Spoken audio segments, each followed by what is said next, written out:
ऐसे सांप है, बिच्छू है, छिपकली है, इनको हटा दीजिए। मच्छर है, हटा दीजिए। आप मच्छर वाली जाली लगा के सो जाइए, लेकिन मारिए मत। शास्त्र आज्ञा करता है कि गृहस्थ धर्म में इन जीवों को मारे नहीं। और प्रायः लोग मारते हैं, अपराध कर देते हैं। पता नहीं कौन जीव कर्म के अनुसार सांप बना है, आप उसे मार दिए तो वो कर्म सहित पाप तुम्हारे ऊपर लगेगा, भोगोगे फिर। ऐसे बहुत जीवों की हत्या लोग करते रहते, देखते ही मार देते हैं।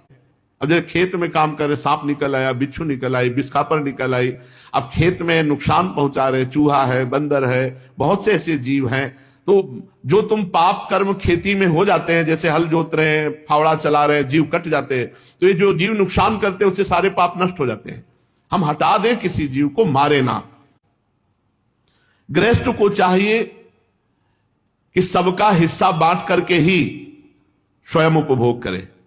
जो घर का मालिक है उसे चाहिए कि सबका भोजन व्यवस्था करके फिर स्वयं भोजन। ऐसा नहीं आप अच्छे अच्छे पदार्थ पा लिए, बच्चों को, रोगी को, बूढ़े जनों को, नौकरों को आप निकृष्ट, ऐसा नहीं। पहले उनको पवाओ और फिर आप अपने लिए व्यवस्था करो। मुखिया मुख सो चाहिए, खान पान सो एक। खान पान एक जैसा होना चाहिए सबके लिए। अगर खान पान में बर्ताव करोगे तो अपराध बन जाएगा। भेदभाव का बर्ताव कि आप तो हलवा पा रहे हो, बूढ़े को बासी रोटी भेज दी, नौकर को बचा हुआ अन्न दे, ऐसे नहीं।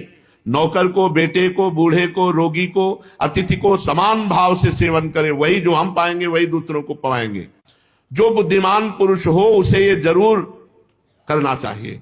रोटी बने तो पहले गाय को निकालो, भगवान को भोग लगाओ, अग्नि देवता में 5 आहुति करो, कौआ, चिड़िया, कुत्ता इनके लिए निकाल दो। ये अधिकार है गृहस्थ का, इसको करना पड़ता है, नहीं तो पाप होता है वो अन्न जो बिना अर्पित किए पाया जाए।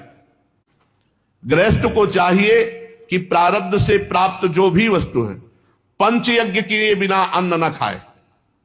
चलो हम कह रहे हैं तुम्हें ज्ञान नहीं है हवन करने का, तो एक रोटी गाय को निकाल दो, एक रोटी में कौआ, चिड़िया आदि को पवा दो। 5 ऐसे आहुति के लिए 5 कवल निकाल करके जरा सा घी और चीनी लगा करके आग में भगवान का नाम लेते हुए ही अर्पित कर दो। अग्नि भगवान का स्वरूप है, तभी तो सब पवित्र। अस्पताल में केवल डॉक्टर बैठे रहते थे, जब स्कूल जाते थे तो देखते थे हाथ वाला पंखा नौकर कर रहा है अच्छे से, और वो कुर्सी में बैठे हुए, कोई मरीज नहीं दिखाई देता था। सरकारी अस्पताल रास्ते में पड़ता था। और अब तो अस्पताल में आप चले जाइए तो बाजार सी लगी, भीड़ ही भीड़ लगी। क्यों? क्योंकि सब धर्म विरुद्ध आहार विहार आचरण, तो शरीर रोग ग्रसित। कुछ लोग अज्ञानी जन हैं कि स्त्री पुत्र में इतने आसक्त हो जाते हैं कि तीर्थ याटन, धर्म कार्य, भजन ये सब भूल जाते हैं। बस कमाओ, भोग भोगो, खाओ पियो, रुपया, बैंक बैलेंस, यही जीवन है वो समझते हैं। फिर ऐसे लोगों का जो ज्ञान है वो उनको बहुत दुर्गति में डालता है, बस इतना ज्ञान रह जाता है। इसलिए गृहस्थ में बहुत जरूरी है सत्संग, बहुत जरूरी है अध्यात्म, बहुत जरूरी है नाम जप, बहुत जरूरी है भगवान की शरणागति। यहां तक कि उनकी इतनी बुद्धि भ्रष्ट हो जाती है कि वो अपने मां बाप, इन पूज्य जनों को भी मारते हैं और मार डालते हैं।